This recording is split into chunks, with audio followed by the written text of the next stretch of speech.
মায়াই পইরা জীবন নষ্ট, তুই তো অভিনয়ে শ্রেষ্ঠ। কেন দিলি এত কষ্ট, কি ছিল কারণ? আরে ও হো বন্ধু রে, মায়াই পইরা জীবন নষ্ট, তুই তো অভিনয়ে শ্রেষ্ঠ।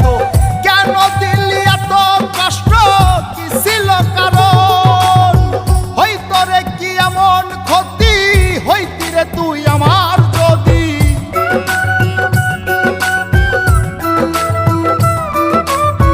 হইতো রে কি এমন ক্ষতি, হইতি রে তুই আমার যদি। অনেক ভালো হইতো সবার, গেলে আমি ময়রা। সুখ কি হইল না রে বন্ধু, নতুন মানুষ ধৈরায় তোর। সুখ কি হইল না রে বন্ধু, নতুন মানুষ ধৈরা।